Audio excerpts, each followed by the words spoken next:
Parker Schnabel thought he'd seen every kind of betrayal a mine could throw at him. Breakdowns, bad ground, blown budgets, but he never expected this. While Parker was busy shifting resources to a new cut, Chris Doumitt, the man who'd been by his side for years, quietly made a move no one saw coming. He went back to the ground Parker had written off as dead, drilled it on his own time, and discovered something Parker's team completely missed. Pay layers so rich they shouldn't exist in that channel. And instead of bringing the news to Parker, Chris filed it. His name, his claim, his ground. Within days, equipment started shifting, test runs were happening in secret, and word spread fast. Chris Doumitt might have just taken control of $75 million worth of gold-bearing ground. Parker abandoned, and Parker.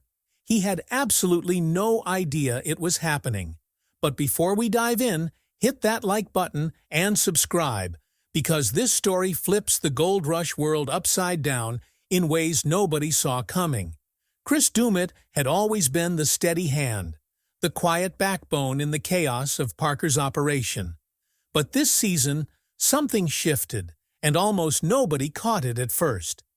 It began with tiny details buried inside routine footage. While Parker's crew gathered around freshly surveyed maps, Chris was suddenly off to the side, hovering near claim layouts alone, marking coordinates that didn't match any of the cuts they were planning. At first, fans assumed it was editing. Just a stray shot slipped into the wrong place. But then it happened again, and again. Long, lingering moments where Chris wasn't with Parker's team, wasn't with the plant, wasn't even with the loaders. He was out there, pacing along a tree line, studying the earth like it was speaking to him in a language only he understood. And as soon as viewers started to talk, rumors swarmed the online forums. A mechanic claimed Chris had been loaned a piece of equipment, but no one could find a record of the loan. No paperwork, no authorization. It was just gone one morning and back before sunrise the next. Others said they saw Chris parked on the far edge of the claim, right where Parker had flagged the boundary years ago, but never bothered to dig. When Parker was asked about it on camera, he brushed it off without even looking up. Chris is just checking boundaries. But something in his tone was off. It wasn't confidence. It was dismissal, the kind you use when you think a topic doesn't matter. Except Chris made it matter, because he wasn't checking boundaries at all. He was marking potential pay, quietly, methodically, and without telling a single soul. And that was only the beginning. The first real crack in the surface came from a contractor on the other side of Dawson, a guy who had no idea what he'd stumbled into when he uploaded a batch of core sample images. At first, they looked ordinary, just another set of logs from another forgotten corner of the Yukon. But look closer, and there they were, the initials CD scribbled across the top of every sheet Chris Doumitt, not as a witness, as the requester. That alone was strange, but the location? Even stranger. These samples came from a zone Parker had abandoned 3 seasons ago, a place he considered so dead that he didn't even bother sending a scout since. And yet, the assays were almost unbelievable. High, fine gold concentrations, dense, consistent readings across multiple depths, and a trend line that didn't match the washout patterns of a dead claim. Someone had specifically asked that these tests stay confidential. The contractor admitted it, the geologist confirmed it, and the only name tied to the secrecy request was Chris. So the question wasn't why Chris ordered the samples. The question was how long he had been doing it. And more importantly, what had he found? The pieces started connecting fast, but the moment everything shifted from odd behavior to open mystery came from above. Literally above. One night, fans scrolling through public satellite feeds noticed something bizarre. On a stretch of abandoned ground, miles away from any active gold rush site, a piece of machinery was moving. Slowly, but definitely working. It shouldn't have been there. Nobody had permits in that area. No one had equipment parked near it. And at 2 in the morning, there was only one scenario that made sense. Claim poachers. People zoomed in. Screen caps spread across Reddit and Facebook, pixelated and blurry, but unmistakable. The outline of a pickup truck parked beside the machinery. And not just any truck. Chris Doumitt's, same dents, same grill guard, same custom decals he'd added season after season. He was out there, alone, in the middle of the night, operating gear on land nobody had touched in years. When Parker tried calling him, there was no answer. Not for an hour, not for 6, not for 2 days. And during those same 48 hours, Parker's crew noticed something even worse. One of their dozers was missing. It wasn't signed out. No one had been instructed to move it, yet its tracks were obvious when they traced them back. Someone had taken it, driven it across a frozen bench, and disappeared into the dark. That someone was Chris, and when the satellite imagery finally refreshed again, the shock was impossible to ignore. A long trench cut deep into the earth, carved in a way only someone experienced and extremely determined could manage alone. Chris had used the missing dozer to open a hidden channel he'd been tracking for months. A channel he didn't want anyone else to see. Not Parker, not the producers, not the fans, no one. As the dust settled from that trench, one detail stood out. The ground he'd ripped open wasn't dead at all. The exposed layers were streaked with colors no abandoned channel should carry. And whatever Chris scraped out of that cut, he didn't leave it there. He brought some of it back with him, because when he walked into camp, he looked like he'd been dipped in a dust storm made of glitter. Nobody paid attention at first. Miners come back dirty every day, but Mitch froze the moment he saw the strange shimmer across Chris's jacket. He stepped closer, brushed a finger across the fabric, and frowned when it came away sparkling. Not normal dirt, not mica, not drill dust. It was ultra-fine placer gold, so fine it behaved more like powder than metal, the kind that clings to fabric because it's so pure and so light, it practically floats when disturbed. And Mitch had only ever seen gold like that once, years ago, in a place Parker had sworn was played out. A bench so dead they didn't even bother reclaiming it. The same bench Chris had been quietly checking whenever he thought no one was watching. Chris gave no explanation, just said he was checking something out and hung his jacket on a hook like nothing was unusual. But his silence was louder than anything he could have said. Mitch looked at Parker, waiting for him to call Chris out, to demand answers, but Parker just stared at the jacket, the sparkles embedded deep into the seams, completely wrong for any active ground they were working. He didn't say a word, but anyone who knew him could see the wheels turning. That type of gold only came from ancient, untouched channels, channels that didn't match any of their current cuts. And if Chris had found gold that pure, that fine, that concentrated, it meant he found something living underground everyone believed was long dead. And that suspicion became undeniable when a mechanic slid open the bed of Chris's truck later that day and found 5 sealed plastic buckets stacked neatly in the corner. That alone wasn't strange. Everyone keeps buckets for test runs, but sealed buckets? That screamed secrecy. Curiosity beat caution, and when the mechanic cracked the first one open, his breath caught visible color right on top. Thick streaks of gold woven through dark gravel. Not a teaspoon of color. Not a hopeful flake. Actual chunks. Enough that if you scooped a handful, you'd see multiple pieces without even washing it. He opened the rest, and every bucket was the same, each one holding more gold-rich gravel than Parker's active cuts produced in a full hour of running pay. The gravel type didn't match anything from their current pit. Wrong density, wrong compaction, wrong color. It was older, heavier, and more concentrated. The kind of ancient pay layer you only find once in a career, if you're lucky. But what stunned him most were the mineral signatures. The mix of rounded quartz, black magnetite, and compacted clay wasn't from any known spot they were working. It was unmistakable because it matched the type of pay Parker used to dream about. The pay zone he lost access to years ago after a messy dispute and an expiring permit. The one everyone talked about like a ghost of unrealized potential. The mythical $75 million ground that slipped out of Parker's hands before he ever got the chance to dig it properly.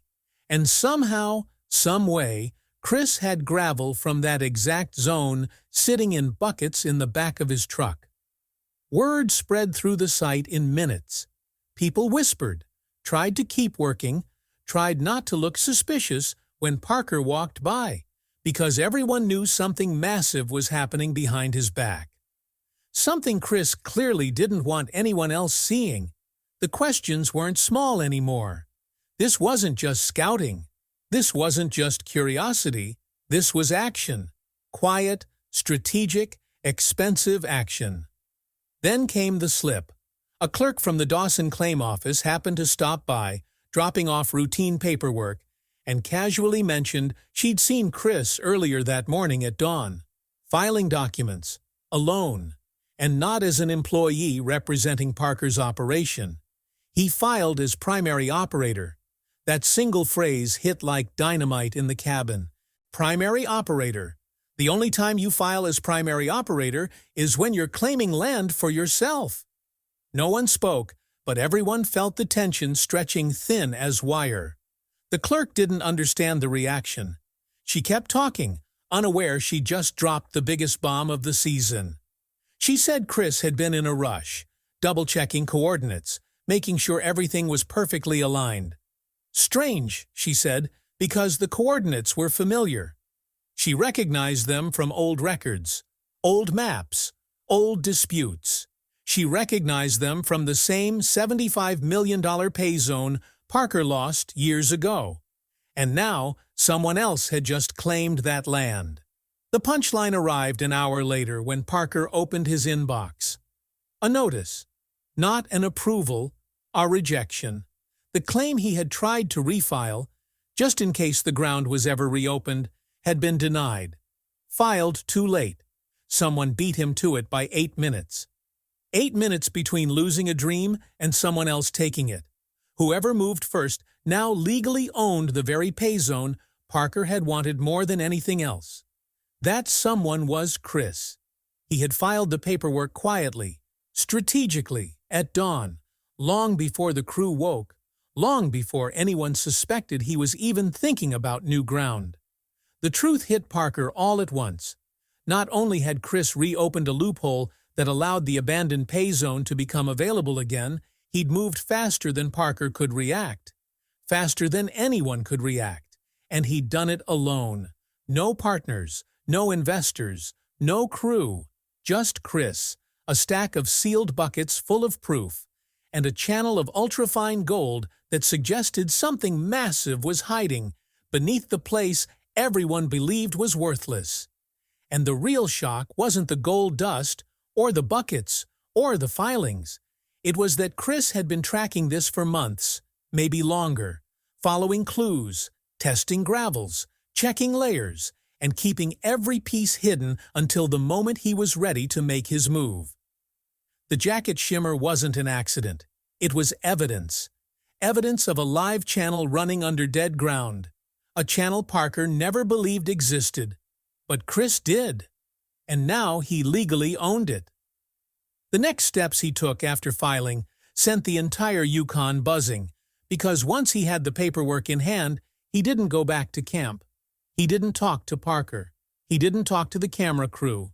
He went straight back to the trench he'd carved in the dark, right where the satellite caught him digging alone. And what he pulled out of that cut changed everything that happened next. Word of that move spread fast, too fast, and it didn't take long for Parker to hear exactly where Chris was and what he was doing. Parker caught up to him near the edge of the old bench, boots crunching through frost, breath sharp with anger. He didn't bother easing into anything. He went straight for the truth. Why was Chris operating behind his back, taking equipment, filing claims in secret, and hauling test buckets off a piece of ground Parker had written off years ago? Chris didn't flinch, didn't raise his voice. He just looked at Parker the way a man looks at someone who forgot his own advice. "You stopped believing in that ground," he said quietly, the kind of calm that hits harder than shouting. Parker fired back immediately, insisting the gold was gone, the channel was dead, the numbers never made sense. All they ever pulled was patchy color and diminishing returns. But Chris shook his head. "You were digging the wrong layer," he said. "You never pushed deep enough to hit the false bedrock." That phrase froze Parker in place. False bedrock. The kind miners dread because it tricks you, makes you think the pay layer is done when the real treasure sits beneath a thin shell of trapped gravel. If Chris was right, it meant Parker walked away inches above untouched gold. The tension tightened between them, sharp as steel cable. Parker demanded proof. Chris didn't argue. He simply opened his phone, swiped through a series of photos, and held it out. Massive sheets of untouched pay, stacked in layers like pages of a book waiting to be read, clean, compact, undisturbed gravels, glowing with golden flecks, even in the dim light of a phone screen. An entire hidden cache sitting under the place Parker abandoned without ever hitting the true bottom. And the worst part? Chris had known it for weeks. Before Parker could respond, Chris had already moved on. He wasn't there to convince Parker. He wasn't there to argue about the past.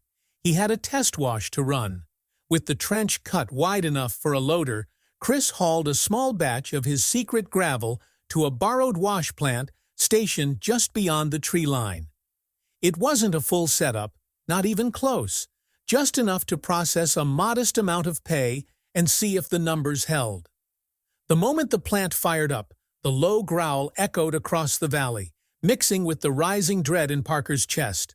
What if Chris was right? What if the false bedrock theory wasn't just a theory? When the mats were pulled, even Chris couldn't hide his reaction. Gold, not specks, not traces, ounces. Heavy, bright, unreal ounces. The kind of recovery miners see once every decade, maybe twice, if luck cuts them a break. A witness, someone who shouldn't have even been there, captured the cleanup on a shaky phone, hands trembling as he zoomed in on the thick line of gold pooling along the riffles. He didn't wait to share it. Within hours, the footage was online, blasting through forums and group chats, stirring up a storm of speculation that spread faster than wildfire. Experts weighed in almost immediately, analyzing every frame, estimating yields, comparing the color, the consistency, the size of the flakes and nuggets, and the verdict they came to sent shockwaves through the entire mining community. If this channel continued at the same grade, the ground wasn't worth $75 million. It was worth more, possibly far more. That's when things spiraled. One morning, operators arrived at Parker's main site and noticed gaps in the equipment lineup. Not stolen, not misplaced, just gone. A loader missing, a dozer unaccounted for, a fuel truck relocated. At first the crew thought it was a mix-up, a routine reshuffling, but when they checked the GPS logs, the truth hit hard. Every missing machine had been moved to Chris's newly filed claim, quietly, efficiently, and coordinated enough that it couldn't have been an accident. When Parker questioned his operators, they didn't try to lie. They admitted Chris had asked them for help, not as their boss, not with orders, but as friends, people who trusted him, people who believed in him. He had told them he needed a few hands to get something started, and they agreed before realizing the full weight of what they were doing. It wasn't a favor. It was participation in a full-scale breakaway operation, the first true split from Parker since he took over his father's legacy. Parker's fury exploded the moment he understood the scope of it. This wasn't just a disagreement. This wasn't about a few buckets or a midnight trench. This was Chris carving out his own path, taking equipment, manpower, and momentum with him. The air in camp turned electric as Parker stormed through, piecing together the timeline, realizing how long Chris had been planning this every quiet moment, every scouting trip, every bucket, every test, all leading up to this exact point. An independent cut, his first. A cut he believed in enough to risk everything for. And the reveal hit like a detonator. Chris wasn't improvising. He had a plan mapped out, coordinates flagged, machinery staged, and a small team willing to stand with him. He wasn't poaching the site or rebelling against Parker. He was building something new, something he believed would prove the old pay zone had been misread and abandoned too soon. The same ground Parker dismissed now sat at the center of the biggest challenge he had ever faced. From his own crew, his own mentor, his own friend. And as Chris prepared that independent cut, the magnitude of what he'd uncovered rattled the Yukon hard enough that word spread faster than he could control. By the time the last bolts were tightened and the hoses locked into place, Chris stood beside a wash plant he'd pieced together from borrowed parts and reclaimed gear, surrounded by operators who believed in him enough to risk their paychecks. No speech, no build-up, just a single nod before he hit the throttle and let the plant roar to life. Belts snapped, sluices shuddered, and the trench he'd carved alone in the dark fed its first scoop of pay. Even before the gravel hit the hopper, faint flashes glinted in the morning light.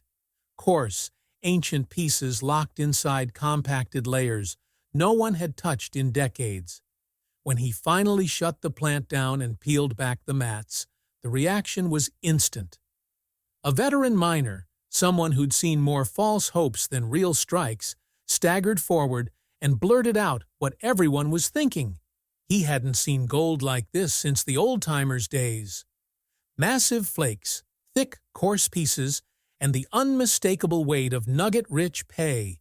Real gold, alive, heavy, impossible to ignore. Chris didn't grin, didn't toast, didn't celebrate. He simply gathered the gold, dried it, weighed it, and quietly bagged the cleanup as if it were routine. But for anyone paying attention, that calmness wasn't humility. It was preparation. He wasn't surprised. He wasn't processing the magnitude. He was expecting it, and that became obvious when two unmarked vehicles rolled up the trail before the last ounce was sealed. Inside were buyers, serious buyers, the kind who don't waste time unless they know exactly what they're walking into. They greeted Chris by name. They weren't guessing. They knew this payoff was coming long before the first shovel hit the hopper. And the moment the bags hit their scale, their reactions confirmed the truth. Chris had been scouting this for a long time, running numbers, courting buyers, and planning the launch of something bigger than anyone realized. Word spread faster than gold fever. Within hours, the Discovery producers arrived. Full crew, cameras ready, urgency written all over their faces. They didn't wait for permission. They pulled Chris aside and asked for an exclusive. Voices low, eyes wide. Crew members nearby overheard fragments. Biggest upset since Parker started. Historic. Season-defining. Chris didn't look rattled. He didn't hesitate. He settled into the interview chair with the calm of someone who had already accepted what was coming. No nerves, no stumbles, no defensiveness. He spoke clearly, confidently, with a sense of purpose that made the producers lean in closer. And then he said the words that confirmed everything the rumors had been building toward. He was officially operating independently. But the real blow came moments later when he revealed the paperwork. Legal, stamped, dated. Coordinates matching the exact stretch of pay zone Parker had abandoned years ago. He didn't own a slice of it. He didn't own a corner. He owned the entire thing. The pay zone rumored to hold $75 million in recoverable gold. The ground Parker had dismissed as not worth the diesel.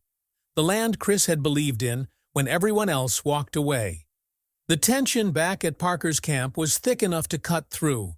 People whispered, speculated, waited for his reaction, but he gave none. He didn't yell, didn't smash anything, didn't storm out. He simply watched first through reports, then through leaked footage, then through raw data that trickled in from miners who had friends near Chris's site. But the moment that broke the silence came from a drone camera drifting above the treetops. The shot dropped into view like a hammer, revealing Chris's new cut in its full staggering expanse. Massive, untouched, rich with exposed layers of glowing color, a golden backbone running through the earth that shouldn't have existed, not according to every old map Parker trusted. As the drone panned across the cut, Parker stood still, jaw tight, watching Chris's crew haul out bucket after bucket of some of the richest material anyone had pulled all season. No patchiness, no dwindling returns, just steady, concentrated, heavy pay. The narrator's voice rolled in over the shot, confirming what the new estimates were showing. The ground Chris now controlled held up to $75 million in recoverable gold. A number that didn't just change the season, it rewrote the entire arc of the show. And then the radio crackled to life. Chris's voice came through calm, familiar, carrying none of the bitterness Parker expected. Just a simple reminder of something Parker himself used to say to the crew every year when morale dipped or prospects looked thin. "You told us to trust the ground," Chris said. "I did. No accusation, no gloating, no apology. Just truth." The final reveal spread across the mining community within minutes. Chris hadn't stolen anything he hadn't poached. He hadn't blindsided Parker out of greed or revenge. He had simply claimed the ground Parker stopped believing in, followed the clues, pushed deeper than anyone else dared, and uncovered the channel lying just beneath the false bedrock. The gold was always there. It just needed someone who trusted the earth enough to go find it. And now, with an entire pay zone under his name and the season's richest cut roaring to life, Chris's rise left the Yukon staring at a future nobody predicted, and one Parker would never be able to ignore again.